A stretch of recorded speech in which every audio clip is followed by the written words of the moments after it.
Godwin John ministries வழங்கும் தினம் ஒரு சத்திய வார்த்தை. இந்த ஆடியோ நிகழ்ச்சிக்கு உங்களை அன்புடன் வரவேற்கிறோம்.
கிறிஸ்து இயேசுவுக்குள் எனக்கு மிகவும் பிரியமானவர்களே, ஆண்டவராகிய இயேசு கிறிஸ்துவின் தெய்வீக நாமத்தினாலே உங்களை வாழ்த்துகிறேன், வரவேற்கிறேன். இந்த நாளுக்குரிய தியானத்தின் தலைப்பு பாராட்டு தேவையில்லை. வேதத்தின் ஆதார வசனம் எசேக்கியேல் 2:5. கலக வீட்டாராகிய அவர்கள் கேட்டாலும் சரி, கேளாவிட்டாலும் சரி, தங்களுக்குள்ளே ஒரு தீர்க்கதரிசி உண்டென்கிறதை அவர்கள் அறிய வேண்டும். முதலாவது தியான பகுதியாக எசேக்கியேல் தீர்க்கதரிசியின் புஸ்தகம் 2வது அதிகாரம் முழுவதையும் வாசிப்போம். அவர் என்னை நோக்கி, மனுபுத்திரனே, உன் கால் ஊன்றினில், உன்னுடனே பேசுவேன் என்றார். இப்படி அவர் என்னோட பேசும்போது ஆவி எனக்குள் வந்து என்னை கால் ஊன்றி நிற்கும்படி செய்தது. அப்பொழுது அவர் என்னுடனே பேசுகிறதை கேட்டேன். அவர் என்னை நோக்கி, மனுபுத்திரனே, எனக்கு விரோதமாய் எழும்பின கலகக்கார ஜாதியாகிய இஸ்ரவேல் புத்திரரிடத்திற்கு நான் உன்னை அனுப்புகிறேன். அவர்கள் பிதாக்களும் இந்நாள் வரைக்கும் எனக்கு விரோதமாய் துரோகம் செய்தார்கள். அவர்கள் கடின முகமும் முரட்டாட்ட இருதயமும் உள்ள புத்திரர். அவர்களிடத்திற்கு நான் உன்னை அனுப்புகிறேன். கர்த்தராகிய ஆண்டவர் இன்னதை உரைக்கிறார் என்று அவர்களுடைய சொல்லு. கலக வீட்டாராகிய அவர்கள் கேட்டாலும் சரி, கேளாவிட்டாலும் சரி, தங்களுக்குள்ளே ஒரு தீர்க்கதரிசி உண்டு என்கிறதை அவர்கள் அறிய வேண்டும். மனுபுத்திரனே, நீ அவர்களுக்கு பயப்பட வேண்டாம், அவர்கள் வார்த்தைகளுக்கு அஞ்ச வேண்டாம். நெருஞ்சில் உள்ளகளுக்குள்ளும் முள்ளுகளுக்குள்ளும் நீ தங்கி இருந்தாலும், நீ தேள்களுக்குள் வாசம் பண்ணினாலும், நீ அவர்கள் வார்த்தைகளுக்கு பயப்படாமலும் அவர்கள் முகத்துக்கு கலங்காமலும் இரு. அவர்கள் கலக வீட்டார், கலகக்காரராகி அவர்கள் கேட்டாலும் சரி, கேளாவிட்டாலும் சரி, நீ என் வார்த்தைகளை அவர்களுக்கு சொல்லு. மனுபுத்திரனே, நீ அந்த கலக வீட்டாரை போல கலகக்காரனாயிராமல் நான் உன்னோட சொல்லுகிறதை கேள். உன் வாயை திறந்து நான் உனக்கு கொடுக்கிறதை புசி என்றார். அப்பொழுது இதோ, என்னிடத்திற்கு நீட்டப்பட்ட ஒரு கையை கண்டேன். அந்த கையிலே ஒரு புஸ்தக சுருள் இருந்தது. அவர் அதை எனக்கு முன்பாக விரித்தார். அதில் உள்ளும் புறம்பும் எழுதப்பட்டிருந்தது. அதிலே புலம்பல்களும் தவிப்பும் ஐயோ என்பதும் எழுதியிருந்தது. பாராட்டு தேவையில்லை. நாம் நன்றாகத்தான் செய்கின்றோமா? நாம் சரியாகத்தான் செய்கின்றோமா? நாம் பிறருக்கு பயனு உள்ளவற்றை தான் செய்கின்றோமா? இந்த கேள்விகளுக்கு ஆம் என்பதுதான் பதிலாக இருந்தால், அதன் பின்னர் மற்றவர்களின் கருத்துக்கு காத்திருக்க தேவையில்லை. அதை குறித்த பாராட்டோ மெச்சுதலோ கட்டாயமான தேவைகள் அல்ல. நல்லதை செய்யும் போது அது நல்லதாக பார்க்கப்பட்டும் நல்லதாக உணரப்பட்டும் அதற்காக நல்லதோர் கருத்து சொல்லப்பட்டால் நல்லதே. அதனால் நன்றாக செய்திருக்கின்றோம் என்ற திருப்தியும் இன்னும் நன்றாக செய்ய வேண்டும் என்ற உத்வேகமும் ஏற்படும். ஆயினும் பிறருடைய கருத்தும் மெச்சுதலும் வருகின்ற வரை நாம் செய்தது நல்லதா, பயனுள்ளதா என்ற நிச்சயம் இல்லாமல் இருக்க தேவையில்லை. ஏனென்றால் நல்லவற்றை எல்லாராலும் நல்லதாக பார்க்க இயலாது. பயனுள்ளவற்றை எல்லாராலும் பயனுள்ளதாக பார்த்து பயன்படுத்த தெரியாது. சரியானவற்றை சரியானவையாக பார்க்க சரியான இருதயம் வேண்டும். பயனுள்ளவற்றை பயன்படுத்தி பார்க்க தாகமும் விருப்பம் வேண்டும். அவை எல்லோரிடமும் இல்லை. என்னை கேட்டுக்கொண்டிருக்கின்ற அருமையானவர்களே, இயேசு கிறிஸ்து தம்முடைய போதனைகளை எத்தனை பேர் ஏற்றுக்கொண்டார்கள் என்றோ, எத்தனை பேர் பாராட்டுகிறார்கள் என்றோ அன்று பார்த்து கொண்டிருக்கவில்லை. அக்காலத்தில் மத நம்பிக்கையாளர்கள் பலர் அவருடைய போதனைகளை ஏற்கவும் இல்லை, மெச்சவும் இல்லை.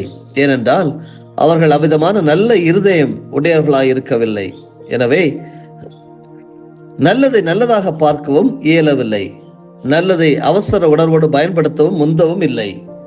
ஆனால் அவற்றை இயேசு முக்கியமாக எண்ணவில்லை. தேவ சமூகத்தில் எதையும் சரியா சரியில்லையா என்று பலமுறை சிந்தித்து செயல்பட வேண்டும். ஒன்றை சரி என்றும் பயன் உள்ளதென்றும் உறுதிப்படுத்தி விட்ட பின்பு பாராட்டு சார்ந்தோ அபிப்பிராயம் சார்ந்தோ எதையும் தீர்மானிக்க தேவையில்லை. அருமையானவர்களே, நாம் சொல்வதும் செய்வதும் மிக சரியாயிருக்கிறது என்று நிச்சயமின்மைதான் யாராவது பாராட்டுகிறார்களா, யாராவது நல்ல அபிப்பிராயம் சொல்லுகிறார்களா என்று எதிர்பார்க்க நம்மை தூண்டுகிறது. ஒரு நாவல் ஆசிரியரிடம் வாசகர் ஒருவர், உங்கள் நாவல்கள் மிகவும் சிறந்தவை என்றாராம். அதற்கு அந்த நாவலாசிரியர், இதை நான் தெரிந்து வைத்திருப்பதால் தான் தைரியமாக பிரசுரிக்கின்றேன் என்றாராம். அருமையானவர்களே, ஆம், நல்லது என்று கண்டவற்றை தொடர்ந்து செய்ய உறுதியாயிருப்போம். பயனுள்ளது என்று கண்டவற்றை பிறர் பயன்படுத்த தவறினாலும் அவற்றை தொடர்ந்து கொடுத்து கொண்டே இருப்போம். இந்த பகுதி ஊழியக்காரர்களுக்கு மிகவும் பிரயோஜனமாக இருக்கட்டும். சொல்லுகிறார் எசேக்கியேல் 2:6 மனுபுத்திரனே, நீ அவர்களுக்கு பயப்பட வேண்டாம், அவர்கள் வார்த்தைகளுக்கு அஞ்ச வேண்டாம். நெருஞ்சிகளுக்குள்ளும் முள்ளுகளுக்குள்ளும் நீ தங்கியிருந்தாலும், நீ தேள்களுக்குள் வாசம் பண்ணினாலும், நீ அவர்கள் வார்த்தைகளுக்கு பயப்படாமலும் அவர்கள் முகத்துக்கு கலங்காமலும் இரு, அவர்கள் கலக விட்டார் என்று சொல்லுகிறார். கேட்டுக்கொண்டிருக்கிறவர்களே, சங்கீதக்காரராகிய தாவீது தன்னுடைய 4வது சங்கீதத்தில் சொல்லுகிறார். வசனம் 8, சமாதானத்தோடு படுத்து நித்திரை செய்வேன் என்று சொல்லுகிறார். சங்கீதம் 4 முழுவதையும் படிப்போம். என் நீதியின் தேவனே, நான் கூப்பிடுகையில் எனக்கு செவி கொடும். நெருக்கத்திலிருந்து எனக்கு விசாலம் உண்டாக்கினீர். எனக்கு இறங்கி என் விண்ணப்பத்தை கேட்டருளும். மனுபுத்திரரே, எதுவரைக்கும் என் மகிமையை அவமானப்படுத்தி வீணானதை விரும்பி பொய்யை நாடுவீர்கள்? மனுபுத்திரரே, எதுவரைக்கும் என் மகிமையை அவமானப்படுத்தி வீணானதை விரும்பி பொய்யை நாடுவீர்கள்? பக்தியுள்ளவனை கர்த்தர் தமக்காக தெரிந்து கொண்டார் என்று அறியுங்கள். நான் கர்த்தரை நோக்கி கூப்பிடுகையில் அவர் கேட்பார். நீங்கள் கோபம் கொண்டாலும் பாவம் செய்யாதிருங்கள். உங்கள் படுக்கையிலே உங்கள் இருதயத்தில் பேசிக்கொண்டு அமர்ந்திருங்கள். நீதியின் பலிகளை செலுத்தி கர்த்தர் மேல் நம்பிக்கையாருங்கள். எங்களுக்கு நன்மை காண்பிப்பவன் யார் என்று சொல்லுகிறவர்கள் அநேகர். கர்த்தாவே, உம்முடைய முகத்தின் ஒளியை எங்கள் மேல் பிரகாசிக்க பண்ணும். அவர்களுக்கு தானியமும் திராட்சரசமும் பெருகி இருக்கிற காலத்தின் சந்தோஷத்தை பார்க்கிலும் அதிக சந்தோஷத்தை என் இருதயத்தில் தந்தேன். சமாதானத்தோடே படுத்துக்கொண்டு நித்திரை செய்வேன். கர்த்தாவே, நீர் ஒருவரை என்னை சுகமாய் தங்க பண்ணுகிறீர். சமாதானத்தோடு படுத்துக்கொண்டு நித்திரை செய்கிறவர்களே எத்தனை பேர் அருமையானவர்களே! எவ்வளவு பெரிய நீதிமானாக இருந்தாலும் துன்பங்கள் வந்துவிட்டால் அது மற்றவர்களை வருத்துவது போலவே அவனையும் வருத்துகிறது. துன்பங்கள் தேவனுடைய பிள்ளைகளை தாக்கும் போது அவர்களுக்கு வலி எதுவும் இராது என்று நாம் கூறிவிட முடியாது. துன்ப சூழ்நிலை இயேசு கிறிஸ்துவை கூட மிகுதியாக துக்கப்படுத்தவே செய்தது அன்று. ஆனால் துக்கம் அடைதலுக்கும் அமைதி இழந்து தவித்தலுக்கும் வேறுபாடு உண்டு. நீதிமான்கள் வருத்தமான சூழ்நிலைகளின் நடுவில் மற்றவர்களைப் போல துக்கப்பட்டாலும் ஆனால் அவர்கள் நிம்மதியின்றி வருந்த நேரிடாது. பவுலும் சீலாவும் அடிக்கப்பட்டு அவமானப்படுத்தப்பட்டு சிறைச்சாலையில் அடைக்கப்பட்டனர். அது துக்கத்தின் வேளைதான். ஆனால் அந்த வேளையிலும் அவர்கள் கர்த்தரை துதித்து பாடினார்கள். ஒரு துக்க வேளையை அவர்கள் சந்தோஷ வேளையாக மாற்றினார்கள். எப்படி அருமையானவர்களே! துன்பமான சூழ்நிலையிலும் அவர்களோடு கர்த்தர் இருப்பதை அவர்கள் அறிந்திருந்தனர். எனவே இந்த விசன வேலை கூட ஒரு மகிமையான வேலையாக மாறும் என்று அவர்கள் நம்பினார்கள். அவர்களுக்கு துன்பம் இருந்தது, ஆனாலும் அமைதியின்மை இல்லை. கர்த்தருக்கு பிரியமாய் வாழ்கின்றவன் கடுமையான மன வியாகுலங்களால் பாதிக்கப்படும் போது கூட அவனுக்குள் இனம் புரியாத ஒரு அமைதி, தைரியம், நம்பிக்கை, ஆறுதல், ஒரு வலிமையான துணையாளரின் ஐக்கியம் ஆகியவை செயல்பட்டு கொண்டே இருக்கும். ஆழமான ஆற்றில் மூழ்கும் நிலையில் உள்ள ஒருவன், கரையிலிருந்து ஒருவன் கயிறு ஒன்றை தூக்கி போட அதை பிடித்து கொண்டிருக்கையில் ஆழமான தண்ணீரின் நடுவில் கூட ஒரு நம்பிக்கை உணர்வு செயல்படும். அதே வேளையில் ஆற்றோடு அடித்து செல்லப்படுகின்ற ஒருவருடைய மனநிலை எப்படி இருக்கும் அருமையானவர்களே? இதுவே துக்கப்படுதலுக்கும் நிம்மதி இழத்தலுக்கும் உள்ள வேறுபாடு.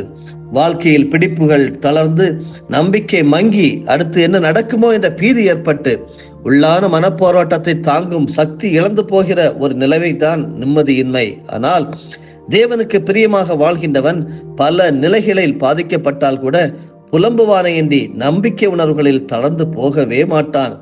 எந்த குழப்ப சூழலின் நடுவிலும் அவன் ஒரு வலிமையான கரம் தன்னை தாங்குவதை உணர்ந்து துக்கத்தை கூட நம்பிக்கை உணர்வோடு ஏற்றுக்கொள்வான். இயேசு கிறிஸ்து துக்கமும் வியாகுலமும் அடைந்த வேளைகள் உண்டு தன்னுடைய ஊழிய பாதையிலே. ஆனால் நிம்மதி இழந்த வேளைகள் வரவே இல்லை என்று சொல்லி பரிசுத்த வேதாகம் நமக்கு கற்றுத் தருகிறது. தாவீது, பவுல், பேதுரு போன்றோரும் அவ்வித அனுபவம் உடையவர்களே. அருமையானவர்களே, இந்த காலையிலே நாம் கேட்ட சத்தியத்தின்படி நமக்கு பாராட்டுதல் தேவையில்லை. ஆனால் நமக்கு சமாதானத்தோடு படுத்து கொண்டு நித்திரை செய்யக்கூடிய அந்த பாக்கியத்தை ஒவ்வொருவருக்கும் தேவன் தந்திருக்கிறார். தேவனுக்கு நாம் நன்றி செலுத்த வேண்டும். ஆண்டவரே நமக்கு அதை தருகிறார். அதிக சந்தோஷத்தை என்னுடைய இருதயத்தில் தந்தீர் என்று சொல்லி சங்கீதக்காரர் ஆண்டவரை துதிக்கிறதை நாம் இந்த பகுதியில் நாம் வாசிக்க முடிகிறது. தேவன் ஒருபோதும் ஆண்டவர் ஊழியக்காரர்களை, ஊழியம் செய்கிறவர்களை, தமக்கு பிரியமாக நடக்கிறவர்களை, நீதிமான்களை விட்டு கொடுத்ததே இல்லை. ஒரு நாளும் வெட்கப்படுத்த மாட்டார். ஒரு நாளும் அவர்கள் சோர்ந்து போக மாட்டார்கள். வெட்கமும் லட்சியம் பிறருக்கு வரும். ஆனால் கர்த்தரை சார்ந்திருக்கிறவர்களுக்கு ஒரு நன்மையும் குறைபடாது. சமாதானத்தோடு படுத்துக் கொண்டு நித்திரை செய்வீர்கள். கர்த்தர் ஒருவரே உங்களை சுகமாக தங்க பண்ணுகிறவர். ஆமேன். ஜெபம் செய்வோமா?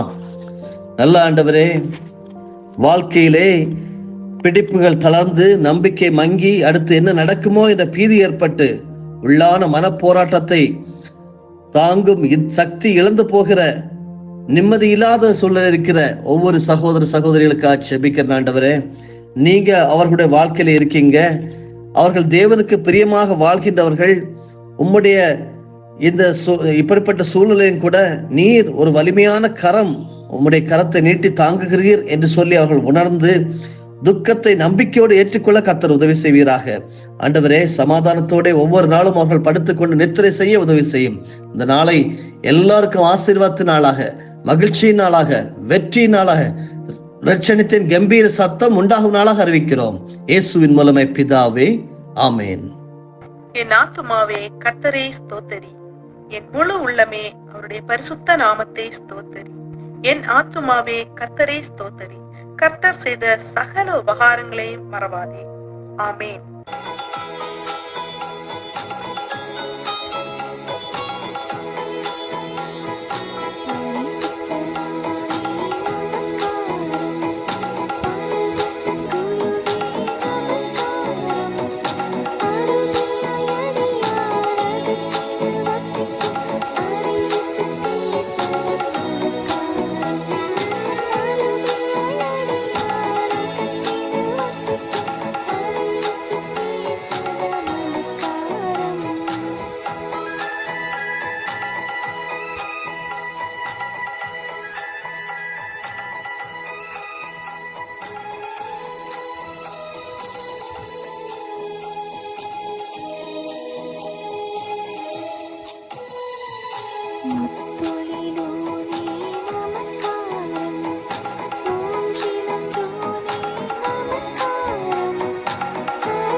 நம்முடைய ஆண்டவராகிய இயேசு கிறிஸ்துவின் மூலமாக உங்களை நாங்கள் மனமாற ஆசீர்வதிக்கிறோம்.